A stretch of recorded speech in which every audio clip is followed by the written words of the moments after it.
Bom, pessoal, continuando o assunto então da nossa aula aqui, agora nós vamos falar um pouco de consciência e superinteligência. Então, consciência artificial, o que é o conceito de consciência artificial?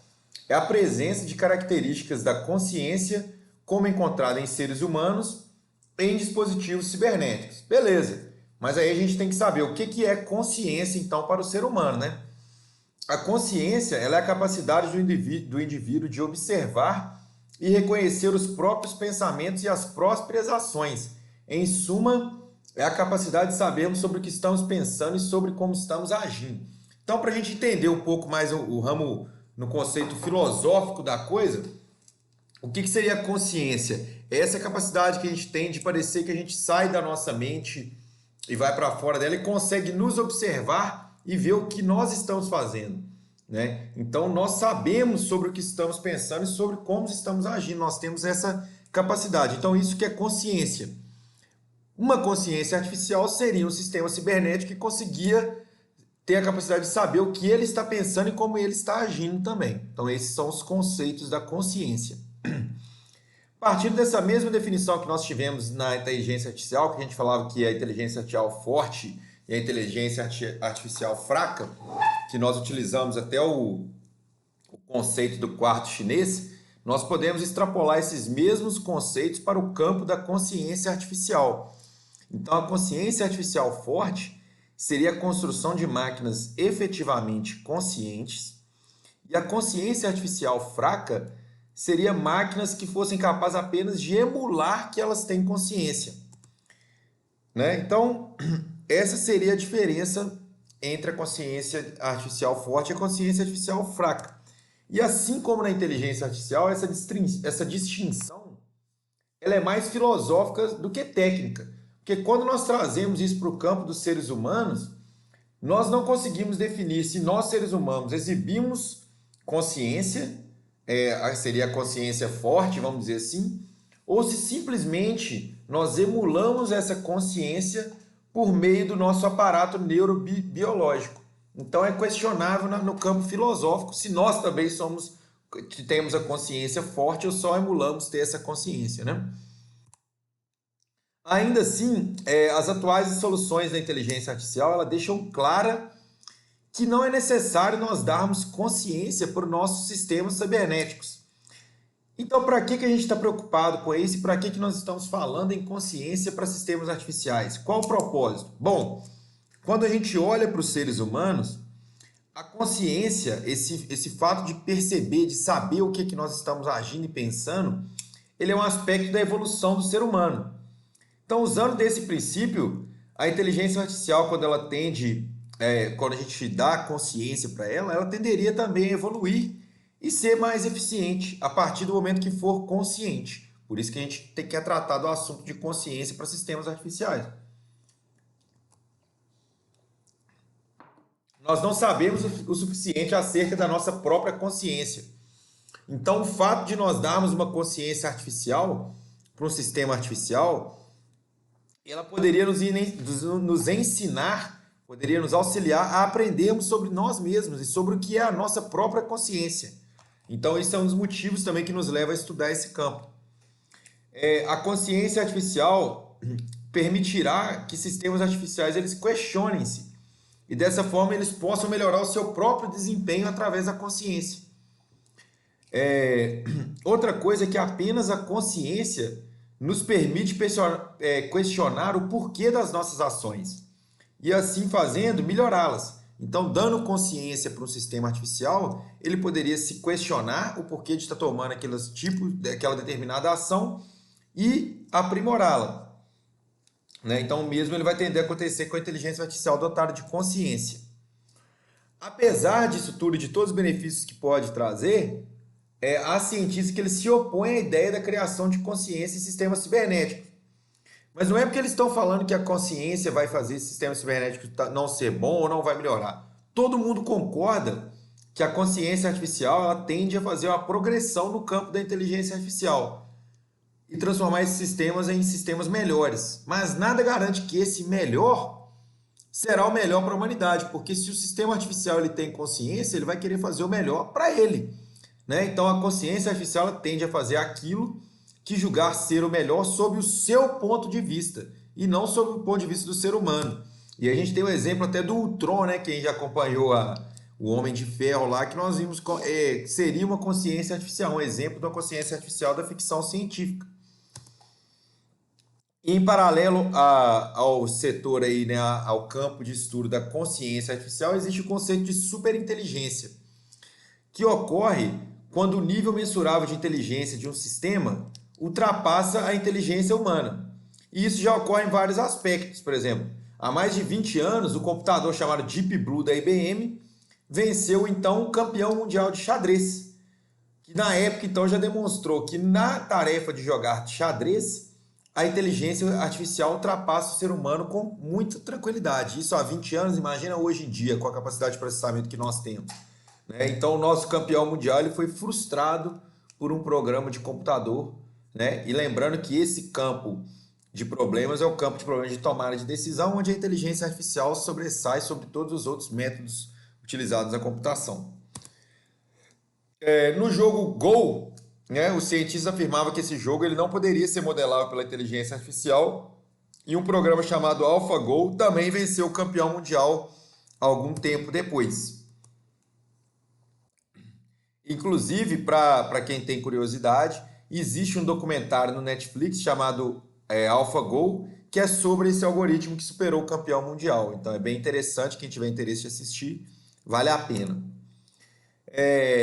O que vale pontuar é o seguinte: em tarefas específicas em que a inteligência artificial se empenha, as chances da inteligência artificial superar os seres humanos em pouco tempo, elas são grandes. Então, se a gente pega um campo muito específico, por exemplo, jogar pôquer e dedicar a inteligência artificial a isso, é provável que em pouco tempo a inteligência artificial ela supere o ser humano.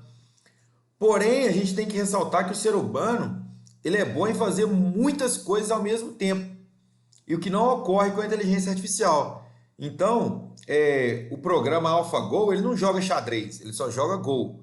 O Deep Blue ele não joga o jogo Go, ele só joga xadrez. Mas os campeões mundiais que foram vencidos por ambos esses programas de inteligência artificial, eles jogam xadrez, jogam Go, dirigem carro, entendem piada, tocam música, sabem jogar futebol. Então eles sabem fazer diversas outras coisas que o programa da inteligência artificial não consegue fazer, que é focado em um só. Contudo, essa diferença da inteligência artificial pro ser humano tende a reduzir, porque os agentes inteligentes baseados hoje em Deep Learning, eles estão sendo muito capacitados em atuar em diversas áreas ao mesmo tempo. Então a gente pode trazer um exemplo que há um agente baseado em rede neural que ele consegue aprender vários jogos diferentes de Atari. Então ele não é só bom em uma coisa muito específica, ou seja, em um jogo específico de Atari. Ele já está conseguindo desenvolver outras tarefas através do Deep Learning, que é um campo específico do Machine Learning. Então estima-se que, mantendo no caminho que estamos trilhando, a inteligência artificial se equiparará à inteligência humana por volta do ano de 2029, ou seja, em 9 anos, a inteligência artificial estará no mesmo nível da inteligência humana. Pode ser que isso ocorra, mas ainda assim é questionável. Uma outra coisa que a gente tem que entender aqui agora é sobre as limitações da inteligência artificial.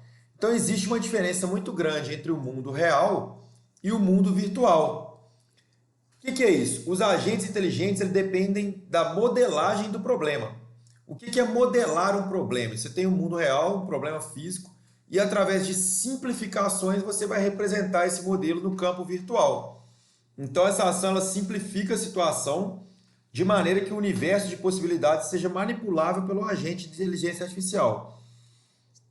E essas simplificações que são necessárias serem feitas limitam as possibilidades do agente ao universo modelado.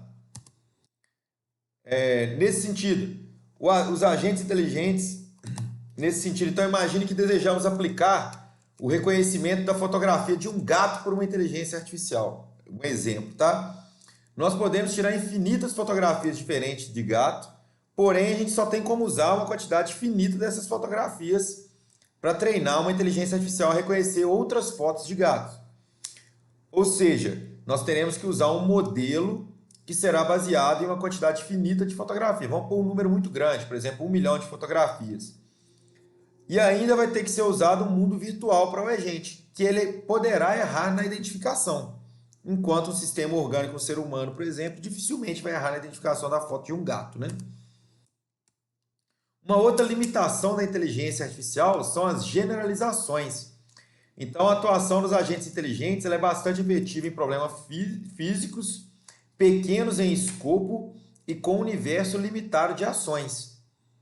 Contudo, essa efetividade ela se reduz à medida que o problema cresce em escopo, porque vai exigir cada vez mais recursos para que possa continuar sendo efetiva ainda em algum grau. Esse aumento de exigência dos recursos faz com que a generalização de problemas seja inviável neste momento para a inteligência artificial. Por quê? Você vai expandir tanto o campo de atuação, o escopo do problema, que você não vai ter poder computacional para processar todas essas possibilidades. Então, isso inviabiliza a generalização de um problema pela inteligência artificial. E agora nós vamos falar um pouco aqui sobre a realidade aumentada e a realidade virtual, que são campos em que a inteligência artificial também vem atuando intensivamente. O que é a realidade aumentada? A realidade aumentada ela é uma versão aprimorada da realidade física, a qual você sobrepõe elementos sensoriais, elementos gráficos gerados por computador, tais como som, vídeos ou elementos de resposta tátil, sobre o ambiente físico, ou seja, você sobrepõe elementos sensoriais sobre o ambiente físico, por isso que você aumenta a realidade. Um exemplo seria colocar um sofá virtual em um ambiente real. Então, o sofá que está aparecendo aqui no tablet, ele é virtual e você pode testar como ele fica no seu quarto físico, como que a cor vai combinar, se não vai, é um problema de realidade aumentada. Nesse slide aqui tem um vídeo de realidade aumentada feito pela Ducati, né, das motos, e eu sugiro a vocês assistirem pelos slides que eu vou estar postando no AVA também. É bem interessante de ver a aplicação da realidade aumentada, tá bom? Então, a realidade aumentada ela pode ser combinada com a inteligência artificial para gerar resultados ainda melhores. Como assim? Por exemplo, imagine que você tem um smartphone, que você está andando com ele no mercado e aparece para você, sobreposto no ambiente físico, ofertas sobre os produtos da prateleira. Através da inteligência artificial, você pode apresentar, por exemplo, apenas produtos relacionados ao cotidiano específico daquele cliente. Um exemplo prático, vamos supor, você é um homem solteiro, não tem filhos e está caminhando pelo shopping, pelo supermercado. Não faz sentido eu mostrar a oferta para você de fralda. Então a inteligência artificial ela vai abordar você com ofertas que provavelmente te interessam. Então é uma forma de combinar a realidade aumentada com a inteligência artificial. Um exemplo aqui a gente está vendo no celular o ambiente físico, visto pela câmera, e sobreposto a ele ofertas que poderiam interessar o usuário que foi identificado pela inteligência artificial. Tudo bem? E por último nós temos a realidade virtual. A realidade virtual, diferente da realidade aumentada, ela substitui completamente o campo de visão do usuário por um cenário totalmente gerado por computador. E isso impede que o usuário tenha algum contato com o mundo real. Então, olha só, enquanto na realidade aumentada você tem componentes de computador sobrepostos a um ambiente físico, na realidade virtual, todo o campo de visão do usuário é substituído por um campo gerado por computador. Ele não tem mais contato com o ambiente físico. O isolamento do usuário do mundo real na realidade virtual ocorre por meio de um óculos especial que contém pequenas telas de computador que substitui por completo o campo de visão do usuário. Então, todo mundo já deve ter visto aqui, são os óculos de realidade virtual. Tudo bem?